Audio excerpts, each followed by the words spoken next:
Let's talk about exercise and physical activity and its impact on your microbiome diversity, because it has this big impact on your microbiome. So it's bigger than probiotics. It's bigger than the food you eat, which is so weird. We've been always told that it's just food and you have to take a probiotic. But what about exercise? It's a really big deal. So you have these bacteria in your gut and they release something called postbiotics.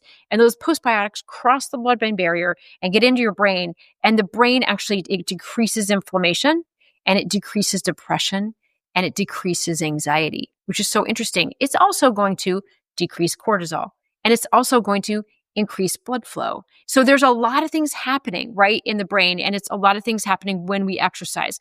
But I think that we don't think about the microbiome in exercise, which is interesting. So you have somebody who's very sedentary and somebody who exercises a lot. The person that exercises is going to have a better microbiome than the sedentary person. Now, this exercising person could also go a little overboard and do over-exercising and overtraining. Now, that's going to decrease the microbiome because it's going to increase inflammation. So there's kind of a bell curve here, right? There's the sedentary, there's the over-exercisers, and then there's this sort of middle, really nice sweet spot. So we kind of want to hit this sweet spot each day, but we actually should be moving our body every day. So we have the postbiotics, helps our brain, helps our blood flow, but we also they've actually deemed these muscles to be endocrine organs. Like they release something called myokines. Now, myokines, they call them hope molecules, which is such an interesting word because it's really helping our body just to feel better and have a better feeling of sense of well-being and hopefulness, right? So we've all been there where we've felt, maybe we were sick, maybe we were down and recovering from a surgery, or maybe we were in the hospital, or maybe we just had COVID for a long time. And then you come out of that and you feel kind of hopeless and apathetic, and our dopamine is low and we don't feel good. So people who've gone through a long period of time where they haven't moved their body and they've not exercised are going to feel hopeless. They have this hopelessness because they're not doing the exercise and releasing the myokines and getting them going. Now, this person might need the help of somebody like a spouse or a friend who says, hey, let's just go and take a 20-minute walk every day, right? And just starting those baby steps, just moving your body. What can you do? And I want you to go to the point of, I don't want you to go too far. I don't want you to go so far that you exercise and then you can't recover the next day, because that's going to create another inflammatory effect, right? So when we exercise, we are increasing our blood flow. We're also connecting our brain to our body, right? So let's say we have a little kid who isn't coordinated and is on the spectrum and maybe has ADHD and can't focus. So the best thing we can do for these kiddos is to get them into something. Like, can they play ping pong?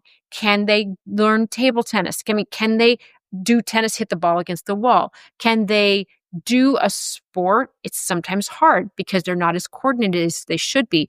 Can you just get like a tether ball? Can we do something where we're just throwing a ball up in the air, figuring out some games? Can we do a trampoline? Something that is like coordination and activity and exercise. You're going to increase this thing called neuroplasticity, which means the brain is forming pathways and connections to the body better so that they can coordinate better, they can think better, they can focus better. And this is a developmental thing. Now, we're also going to think about exercise on the other end of the spectrum. Alzheimer's, Parkinson's, dementia, concussions. So we want to exercise and move our bodies because we're bringing in blood flow. We're reminding the brain that it connects to the body, right? And we're reconnecting and making new connections. Even with concussions, if you've had brain damage from an impact, I want you to do what you can. Now, can you walk 5 minutes? Can you walk 10 minutes? Can you sit and stretch? Can you do something where you're engaging your body? These are important paths to recovery, okay? Now, when we exercise, we're increasing women, especially, well, and men too, but we're increasing testosterone. So women, we really need to be careful because we're losing our muscle mass as we get older, right? And we're developing something called sarcopenia.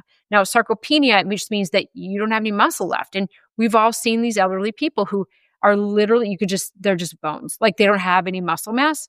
And so there's a lot of like magic in that muscle. There's the myokines, and it helps you with increase our immune system when we exercise. And when we're moving these muscles, it increases our immune system, but it decreases our inflammation, and it increases our myokine activity and decreases those hope molecules and gets us feeling better, increases the dopamine. Now, if you think about an elderly person that's really just skin and bones and they're not exercising anymore, they're pretty hopeless and they're pretty apathetic and they're having a very hard time with their mental health, and they're depressed and they're anxious.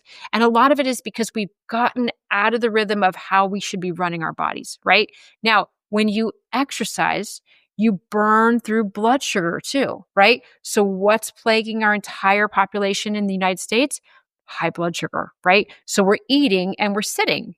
So what if we eat and we walk, take a walk and we move?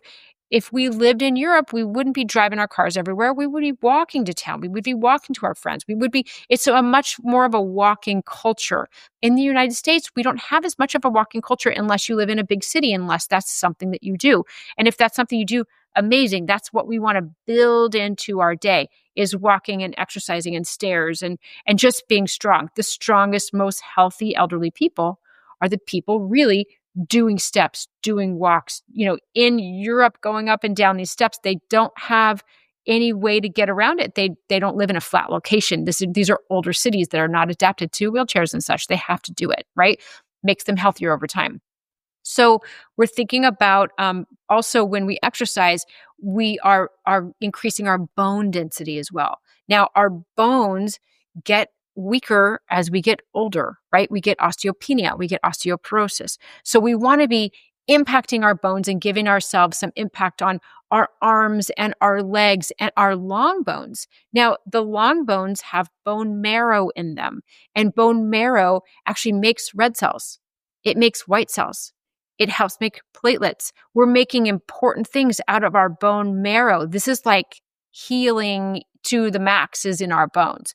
So if we get osteoporosis and we're not moving and we're not impacting our bones, then not only the bone is thin, but the bone marrow can get really thin. And then I'm looking at people's blood work going, why are your white cells so low? Why are your red cells so low?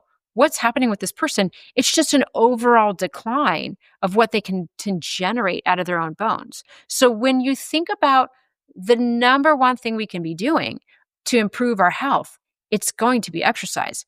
Now, let's talk about autoimmunity. So autoimmunity, we're dealing with the immune system attacking something of us, right? So immune system modulation is what we're trying to do. We're trying to get the immune system to just chill out, right? Now, the number one thing we could be doing around immune system modulation is exercise, because there are all these factors, these growth factors and these immune system modulation factors that are released when we exercise that'll chill out our immune system.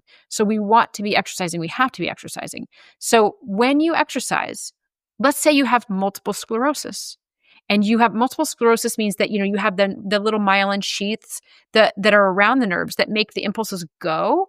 That myelin actually is stimulated to be regenerated with exercise. Isn't this crazy? Like, how do we not know all these things? How are we so disconnected from our body and the way that it works that we don't even know how it works anymore? Like, we need some sort of manual that tells us how this works. Exercise every day if you can. Do something, right? If you're like, oh my God, I only have 10 minutes, I have to go to bed, sit and stretch. Maybe do a couple planks. Just kind of like maybe do some jumping jacks. Like, it doesn't have to be fancy, okay? So we need to think about our muscle density and our muscle strength over time. 40s and 50s, you can still build muscle. When you get into your 60s, 70s, and 80s, it's hard to build muscle. So we're just trying to maintain what we've got. So make sure that you don't arrive in your 60s with no muscle tone, because then you're in a pickle, right? So let's think about all these different things and let's just start moving our body. And remember, more importantly than probiotics, we're going to be building our microbiome with exercise. Isn't that funny? Anyway, so I'm going to be doing a little exercise challenge this next week. And we're going to be talking about, what are you doing every day? Like, just how can we build this in? Let's get creative. Let's start brainstorming. Let's do an exercise challenge. And really, I'm going to be putting this out on Facebook Live and on TikTok Live. And we're going to be trying to get a community of people to be remembering that we need to exercise, okay? And it doesn't have to be crazy, and you don't have to go to the gym, and you can just walk around your apartment or walk up and down the street, okay? So Take good care and go out and see the sun and walk and enjoy the day.